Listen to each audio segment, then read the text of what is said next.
Hello everyone, start करते हैं आज की वीडियो को। और आज की वीडियो में हम बात करने वाले हैं जम्मू एंड कश्मीर के बारे में।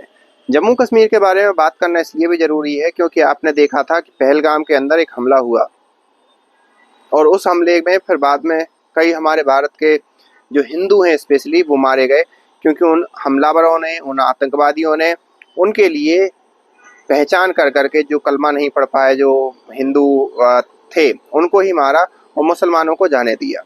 और उस दर्दनाक घटना के बाद भारत ने ऑपरेशन सिंदूर चलाया और पाकिस्तान से ये कहा कि आगे से जब भी इस प्रकार की ऐसी बड़ी घटना होती है तो भारत इसके लिए, भारत के अगेंस्ट युद्ध ही समझेगा।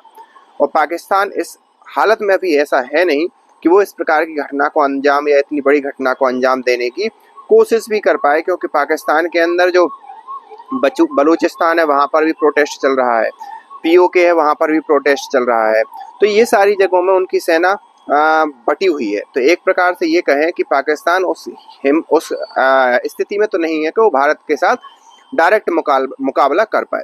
लेकिन हाल ही में हुआ क्या कि एक घटना हुई जिसमें दो नॉर्थ इंडियन कहें या एक प्रकार से बिहार, और वो भी नॉर्थ में ही है बेसिकली, तो जो नॉन जम्मू कश्मीरी लोग थे वहाँ पर काम कर रहे थे और उनको भी उसी पैटर्न में मारा गया कि आप हिंदू हो कि नहीं हो। और जैसे ही उन्होंने कहा कि हम हिंदू हैं तो उनको पॉइंट ब्लैंक करके गोली मार दी गई।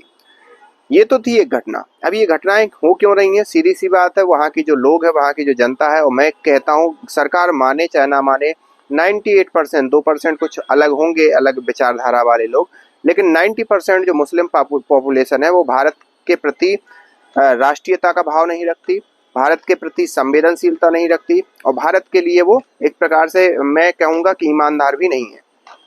वो सिर्फ और सिर्फ पाकिस्तान के प्रति ईमानदार है। और वो क्यों है? क्योंकि पाकिस्तान एक मुस्लिम राष्ट्र है, तो ये सारे के सारे मुस्लिम हैं। और मुस्लिम को जब आप उनको देखोगे, उनके जब वक्तव्य सुनोगे, तो वो स्पष्ट रूप से जग जाहिर होता है। और जब ऐसी जनता वहाँ पर रहती हो तो वो आतंकवादियों को डायरेक्टली इनडायरेक्टली सपोर्ट करती है। अब ये तो हो गई बात जनता की। और वो जनता जिसने 1990 में हिंदुओं को वहाँ से भगाया, वो किसी भी हालत में ये नहीं चाहेगी कि वहाँ पर हिंदू जाके रहें, हिंदू जाके काम करें, ये सारी चीज़ें हों। और लेकिन वहीं के जो लोग हैं वो आके यहाँ पर यूपीएससी में भी काम वो कर सकते हैं, अप्लाई कर सकते हैं। भारत की किसी भी, अभी तो खैर ये भी है कि हम भी वहाँ पर जा सकते हैं धारा 370 हटने के बाद, लेकिन जिस ऑनेस्टी से, जिस उससे हम लोग उनको अपना समझते हैं, वो वहाँ की जो लोग हैं वो अभी उतना नहीं समझ पा रहे हैं। भारत डेवलपमेंट के कार्य कर रही है और ये कोशिश कर रही है कि हो सकता है उनका एक प्रकार से हृदय परिवर्तन हो और आगे से वो और भी दूसरी जो कम्युनिटी है उनके लोगों को एक्सेप्ट करना स्वीकार करें। लेकिन हमने अभी तक पूरा इतिहास देख रखा है, किसी भी मुस्लिम राष्ट्र में, किसी भी मुस्लिम बहुल देश में, या किसी भी मुस्लिम बहुल बस्ती में ये आपको चीज़ें नहीं मिलेंगी कि वो दूसरी कम्युनिटी के लोगों को एक्सेप्ट करें। वो सिर्फ और सिर्फ खुद की कम्युनिटी के लोगों को एक्सेप्ट करते हैं। चलिए ये तो बात, चलो ठीक है, घटना हो गई है ना, उसमें सीधी सी बात है उनके परिवारों, जो लोग मारे गए हिंदू उनके परिवार के प्रति मेरी संवेदना है। लेकिन वहाँ की जो राजनीतिक घटनाक्रम है उनके देखिए आप, फारूक अब्दुल्ला, जो उमर अब्दुल्ला के पिताजी हैं, उनका कहना ये है कि ये गवर्नमेंट जो पूर्ण राज्य का दर्जा है उसकी मांग ज़्यादा ना हो, उससे भटकाना चाहती है। मतलब आप समझ रहे हो कि डायरेक्टली ये वक्तव्य देख के फारूक अब्दुल्ला ने केंद्र सरकार को ही दोषी बना दिया कि केंद्र सरकार ने ही ये घटना करवाई है, जिससे जो जम्मू कश्मीर की जनता है वो जम्मू कश्मीर को फुल फ्लैश राज्य का हिस्सा मतलब वो जो अधिकार है वो ना दे। क्योंकि आपको मालूम होगा जब से धारा 370 हटी उसके बाद से पहले तो कुछ समय तक वहाँ पर एक प्रकार से राज्यपाल का ही शासन रहा, फिर बाद में उसको स्टेटहुड भी दिया गया, लेकिन उसमें वो स्टेटहुड जैसा दिल्ली का स्टेटहुड है वैसा दिया गया। और उसमें जो पुलिस है वो केंद्र सरकार के अधीन आती है, बाकी जितने भी जो एडमिनिस्ट्रेटिव काम है वो आती है राज्य सरकार के। तो एक प्रकार से राज्य सरकार वहाँ की पंगु है, क्योंकि वो अधिकारियों का ना तो ट्रांसफ़र कर सकती है, ना अधिकारियों को कुछ बोल सकती है, और जो भी काम करते हैं वो अधिकारी ही करते हैं। तो वहाँ की राज्य सरकार उस हिसाब से काम नहीं कर पा रही। उस हिसाब से काम क्या नहीं कर पा रही, मेरा तो मानना है कि आतंकवादियों को सपोर्ट नहीं कर पा रही, तो वो फुल स्टेटहुड की मांग कर रहे हैं।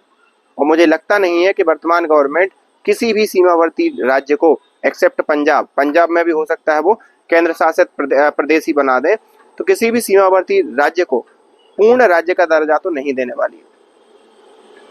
और यही सारी चीज़ें वहाँ की, चाहे महबूबा मुफ्ती के बयान देख लो, चाहे इनके फारूक अब्दुल्ला के बयान देख लो, ये चीज़ इंक्लाइन करती है कि इनकी जो एक प्रकार से ईमानदारी है, जो अब पाकिस्तान को बेच चुके हैं।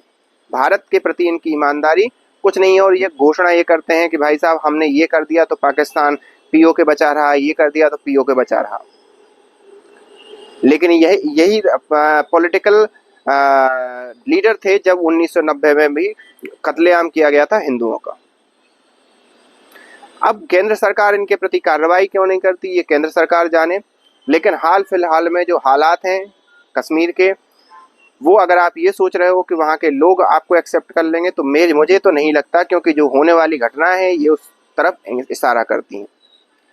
आप इस बारे में क्या सोचते हैं, आप हमें कमेंट करके बता सकते हैं। मिलते हैं नेक्स्ट वीडियो में, तब तक के लिए थैंक यू।